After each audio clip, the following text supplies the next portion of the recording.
ഞാൻ പറയാവുന്നതൊക്കെ പറഞ്ഞു നോക്കിയിട്ടുണ്ട്. ആര് പറഞ്ഞാലും അവൾ അനുസരിക്കാൻ പോകുന്നില്ല. നീ പറഞ്ഞതുപോലെ അവളുടെ അഹങ്കാരം കൂടിയിട്ടുണ്ട്. എന്റെ ചേട്ടന് കുറച്ച് ദേഷ്യം കൂടുതലാ. നിന്റെ മനസ്സ് മനസ്സിലാക്കാൻ അവന് കഴിഞ്ഞിട്ടില്ല. വെറുതെ അവൾ അഹങ്കാരം കാണിക്കുന്നതാ. ഇതൊരു ചെറിയ കാര്യമില്ലേ വേദാന്ത്? ഇത്രയും വലുതാക്കേണ്ട ആവശ്യമുണ്ടോ? ഇനി എത്ര ജന്മം എടുത്താലും ശരി, നിന്നെ പോലെ ഒരു പയ്യൻ അവൾക്ക് കിട്ടാൻ പോകുന്നില്ല. എന്നിട്ട് നീ പോയി അവളോട് സോറി പറയണമെന്ന് അവള് പറയുന്നത് അത് ശരിയാണോ? സത്യം പറയുകയാണെങ്കിൽ എന്റെ ചേട്ടന് ഒരു മാറ്റം ഉണ്ടായിട്ടില്ല. ഇപ്പോഴും അവൻ ആ റോബോട്ടിനെ പോലെയാ, ടെർമിനേറ്റർ. ആരുടെ ഫീലിങ്സും മനസ്സിലാവില്ല. അവൻ മനസ്സുകൊണ്ട് ഇപ്പോഴും ആ പഴയ ആള് തന്നെയാണ്. എനിക്കിതൊന്നും വലിയ താല്പര്യമില്ല വേദാന്ത്. ഈ ബന്ധം കല്യാണത്തിൽ എത്തിയില്ലെങ്കിൽ ഒരു കുഴപ്പമില്ല. റവടി കൊച്ചു വന്നോണ്ടാ ഇപ്പൊ അവന് പെൺകുട്ടികളോടൊക്കെ ഒരു പ്രത്യേക സ്നേഹമൊക്കെ ഉള്ളത്. നമ്മളെ തമ്മിൽ കോംപ്രമൈസ് ആക്കാൻ അളിയനും ചേർന്ന ഇത്രയൊക്കെ ഡ്രാമ കളിച്ചത് വേദാന്ത്. യെസ്, ഇപ്പോഴതെനിക്ക് മനസ്സിലായേ. എന്താളിയാ പെട്ടെന്ന് സൈലന്റ് ആയി പോയത്? ഓവർ ബിൽഡപ്പെട്ടതാണെന്നുള്ള കാര്യം സ്വയം മനസ്സിലായിട്ടുണ്ട്. അതാ ഇങ്ങനെ സൈലന്റ്. രണ്ടുപേരൊന്നും മിണ്ടാതിരിക്കുക. അല്ല, സന്തോഷം കൊണ്ട് തുള്ളിച്ചാടി സെലിബ്രേറ്റ് ചെയ്യേണ്ട സമയത്ത് സൈലന്റ് ആവുന്നത് ശരിയാണോ? ഞാൻ ഒരു കാരണവശാലും ഈ സമയത്ത് മിണ്ടാതിരിക്കില്ല. വിക്കി ബോസ്, നിങ്ങൾ ഒരുപാട് ഡയലോഗ് ഒന്നും പറയണ്ട. ഐഡിയ എല്ലാം ആദ്യ മേഡത്തിൻ്റെതാണല്ലോ. അവൾക്ക് അങ്ങനെ ഫുൾ ക്രെഡിറ്റ് കൊടുക്കാൻ പറ്റില്ല. അവള് ഞങ്ങൾക്ക് ഐഡിയ മാത്രമേ തന്നിട്ടുള്ളൂ. അത് എക്സിക്യൂട്ട് ചെയ്തേ ഞാനീ അളിയിൽ ഒന്നിച്ച. ഭാഗ്യം കൊണ്ട് ഞാൻ ഇതിലില്ലായിരുന്നു. ഞാനും കൂടെ ഉണ്ടായിരുന്നെങ്കിൽ എന്തായാനെ.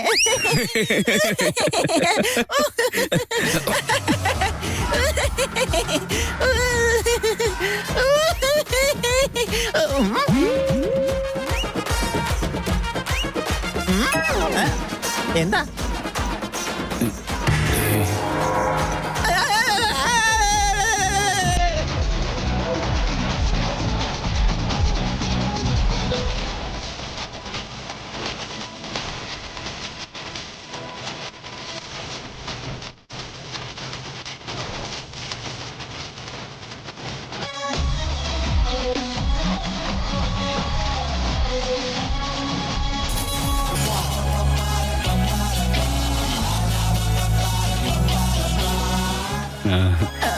ഇതുകൊണ്ടാണ് അളിയൻ പെട്ടെന്ന് സൈലന്റ് ആയത്. അല്ല, ആരേത് ചേട്ടാ? റൗഡിക്കൊച്ചേ, നിങ്ങൾ എപ്പോഴാ പെട്ടെന്ന് ഇങ്ങോട്ട് വന്നത്? നിങ്ങൾ തമ്മിൽ വഴക്കായിരുന്നില്ലേ? ഇതെങ്ങനെയാ പെട്ടെന്ന് ഇങ്ങനെ കോംപ്രമൈസ് ആയതേ? പ്രശ്നമൊക്കെ തീർന്നില്ലേ? നിങ്ങൾക്കിടയിൽ ഞങ്ങൾ വരാതെ നിങ്ങൾ തന്നെ കോംപ്രമൈസ് ചെയ്തല്ലേ? എന്താ വേദാന്ത് നിങ്ങൾ അവിടെ തന്നെ നിൽക്കുന്നത്? ആ അമ്മു, എന്താ രണ്ടുപേരും മിണ്ടാതെ നിൽക്കുന്നത്?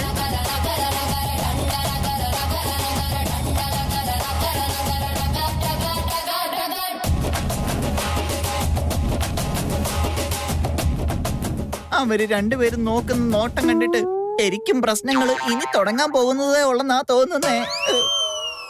എല്ലാരും നാടകം നിർത്തിക്കോ. എന്താ പറഞ്ഞേ? അമ്മൂലിക്ക് ദേഷ്യവും അഹങ്കാരവുമാണല്ലേ? വേദാന്ത് ഒരു ദേഷ്യക്കാരനാണോ? അമ്മൂലിക്ക് ബഹുമാനവും ഇല്ല. വേദാന്തിന് ഫീലിങ്സ് ഇല്ല. അവൻ റോബോട്ടാണോ? അമ്മൂലി എപ്പോഴും ഇങ്ങനെയാണ്. അവൾ ആര് പറഞ്ഞാലും അനുസരിക്കില്ല അല്ലേ? രണ്ടുപേരും കൊള്ളാലോ. ഞങ്ങള് തമ്മിൽ തെളിക്കാൻ നോക്കിയതാണല്ലേ?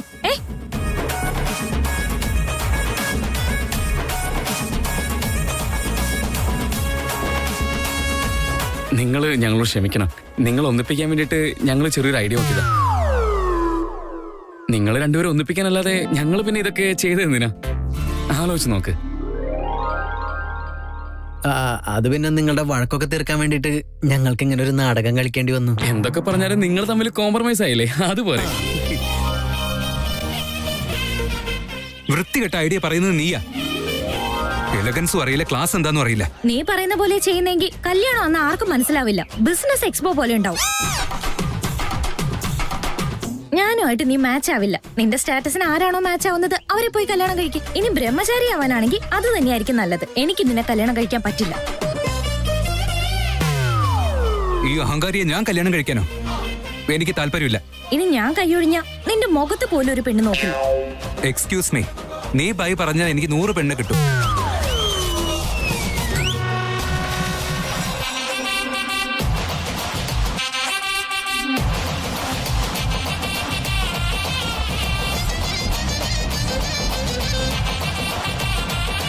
എന്റെ മനസ്സിൽ കുറച്ച് സിമ്പതി തോന്നിയോണ്ടാണ് ഞാൻ ഇപ്പൊ ഇങ്ങോട്ടേക്ക് വന്നത്.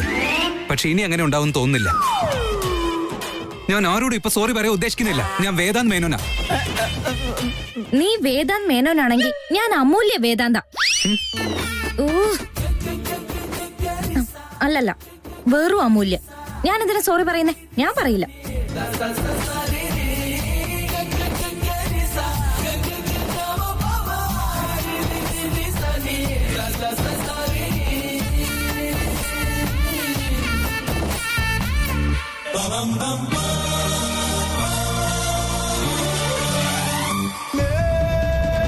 Engagement cancelled.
അത് പിന്നെ സാർ, ബോസും മേഡവും ഒന്നിച്ച സന്തോഷത്തെ ഒന്നും ശ്രദ്ധിക്കാതെ അറിയാതെ പറഞ്ഞു പോയതാ.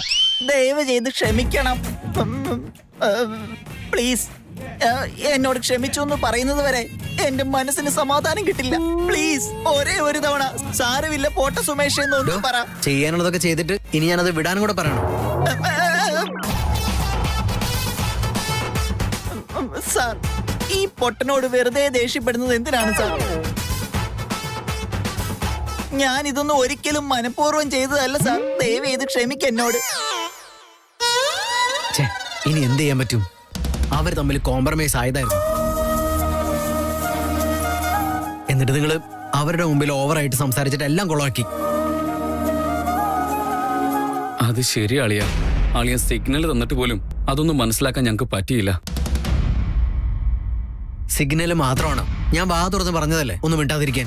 രണ്ടുപേരും കേട്ടില്ലല്ലോ. എന്ത് ചെയ്യാനാ സാർ? ഹീറോയും ഹീറോയിനും കൂടെ വീണ്ടും ഒന്നിച്ച സന്തോഷത്തില് ഞങ്ങൾ ഒന്നും ചിന്തിച്ചില്ല. അതാ. എന്തിനാ സോറി? ഇനി സോറി പറഞ്ഞാൽ എല്ലാം ശരിയാവോ? 2 ദിവസത്തിനകം എൻഗേജ്മെന്റാ. അവര് വീണ്ടും അത് വേണ്ടെന്ന് പറഞ്ഞിരിക്കുക.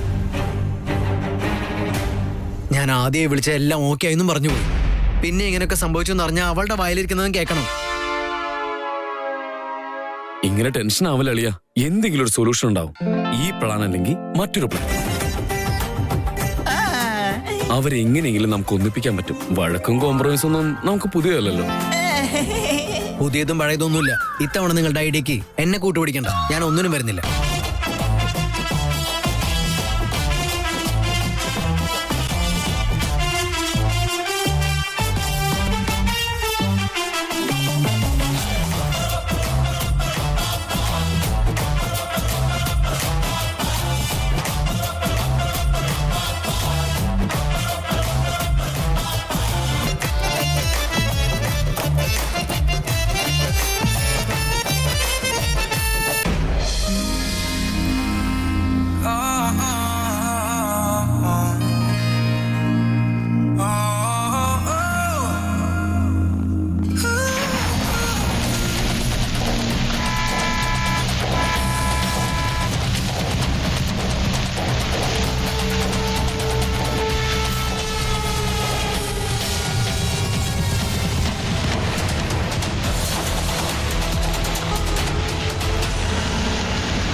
ഇവള് നിങ്ങൾ വളർത്തിയ കുട്ടിയാ.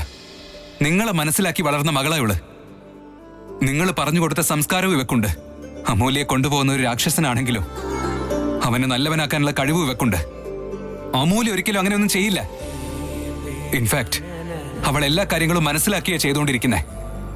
ഞാൻ അമൂല്യെ ഒരുപാട് സ്നേഹിക്കുന്നു എന്നുള്ളതൊക്കെ സത്യമാ. പക്ഷെ അതിനേക്കാളും വലുതായിട്ട് നിങ്ങൾ അവളെ പഠിപ്പിച്ച സംസ്കാരത്തെ ഞാൻ ഒരുപാട് ബഹുമാനിക്കുന്നുണ്ട്. അമൂല്യ ജീവിതകാലം മുഴുവൻ എന്റെ ഒപ്പം വേണം. അമ്മ അതിന് സമ്മതിക്കണം. അവളെ എനിക്ക് കല്യാണം കഴിച്ചു തന്ന ഞാൻ അവളെ പൊന്നു പോലെ നോക്കിക്കോളാം അമ്മേ.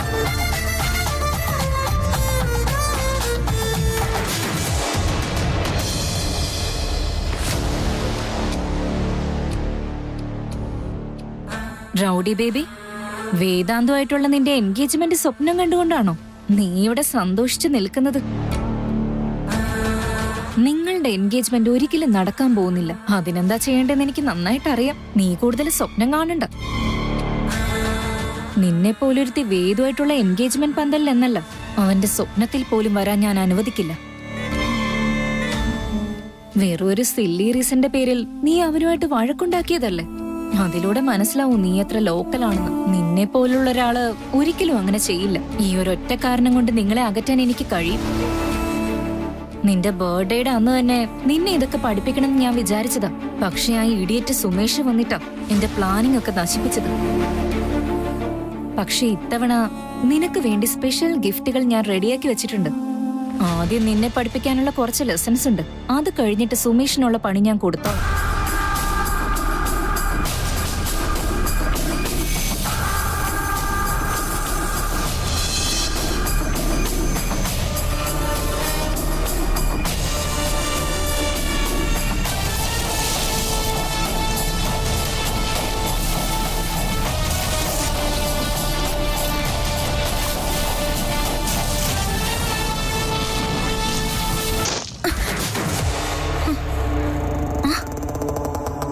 എന്തോ വീഴുന്ന സൗണ്ട് അല്ലേ അത്?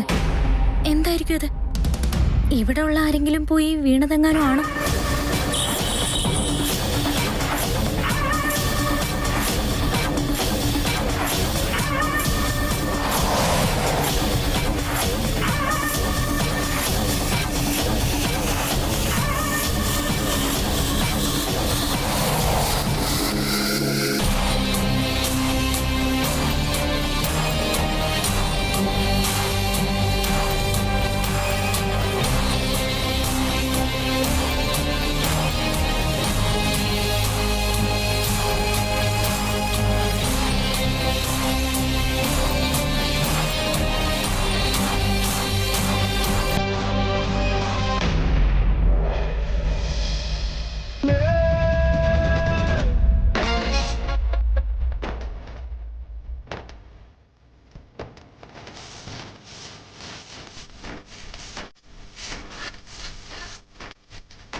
Bloody hell!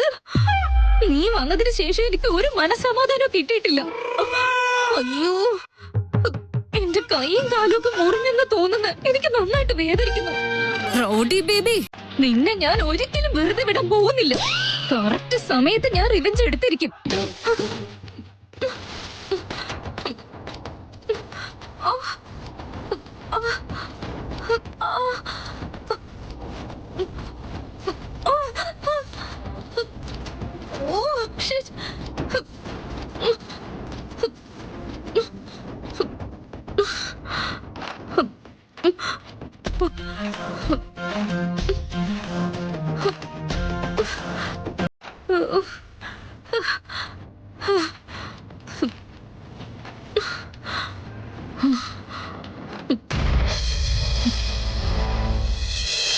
എന്റെ ചേട്ടൻ സന്തോഷമായിട്ട് ജീവിക്കണമെങ്കിൽ അമൂല്യമായിട്ട് അവന് കല്യാണം നടക്കണം.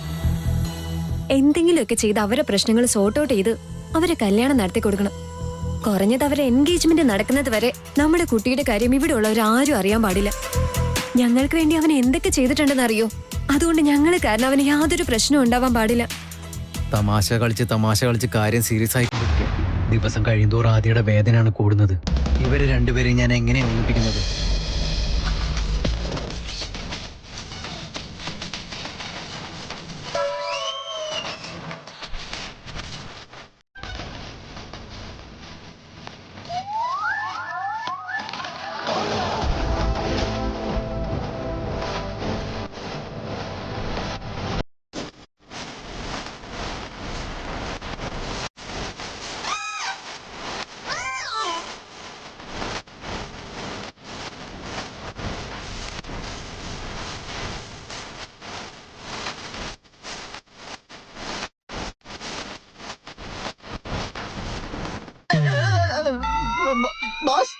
എന്തിനാ ബോസ് എപ്പോഴും എന്നെ ഇങ്ങനെ ടാർഗറ്റ് ചെയ്യുന്നത്? ഞാനിവിടെ എന്റെ കാര്യവും നോക്കി മൊബൈലിൽ കുത്തിക്കൊണ്ടിരിക്കുകയല്ലേ. ഡോ പൊട്ടാ, ചേട്ടനെ റൗഡി കൊച്ചിനെ എങ്ങനെ ഒന്നിപ്പിക്കുന്നു പറഞ്ഞ് ഞങ്ങളോട് തല പുകഞ്ഞ് ആലോചിക്കുക. അപ്പോഴാണ് താൻ മൊബൈലിൽ ഗെയിം കളിക്കുന്നത്. മിണ്ടി പോകരുത്.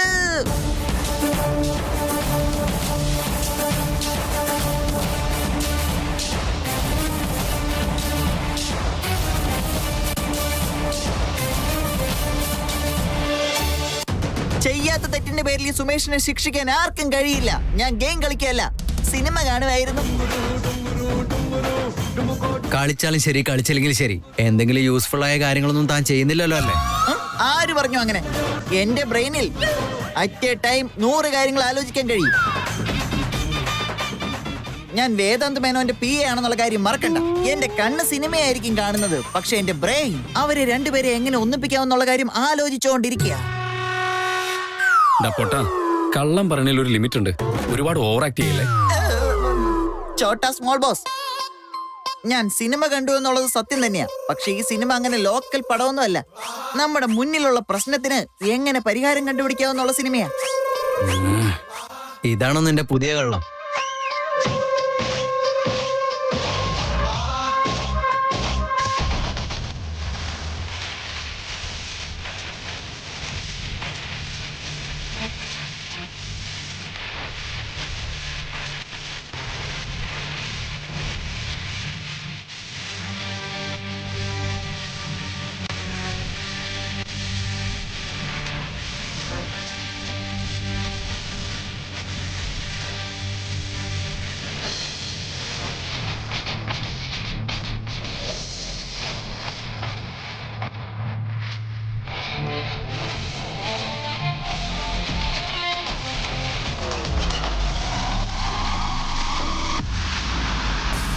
അളിയാ, അളിയൻ ഇവനെ ചവിട്ടുന്നോ അതോ ഞാൻ ചവിട്ടണോ?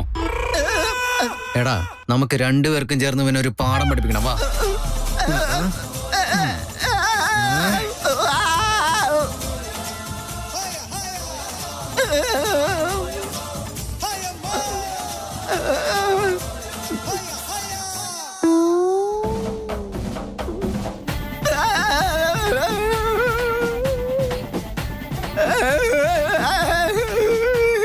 ദയവ് ഇത് രണ്ടുപേരും എന്നെ ഒന്നും ചെയ്യരുത്. ഈ കൊറോണ കഴിഞ്ഞിട്ട് എനിക്ക് മീനുവിനെ കല്യാണം കഴിക്കണം, എന്നിട്ട് 2 കുട്ടികളും ഒക്കെ ആയിട്ട് സുഖമായി ജീവിക്കണമെന്ന് നല്ല ആഗ്രഹമുണ്ട്. നിനക്ക് ഓവർ ആക്ടിങ് ഇത്തിരി കൂടുതലാണ്. താൻ എന്തായാലും അടിപൊളിയാളോടെ പൊട്ട.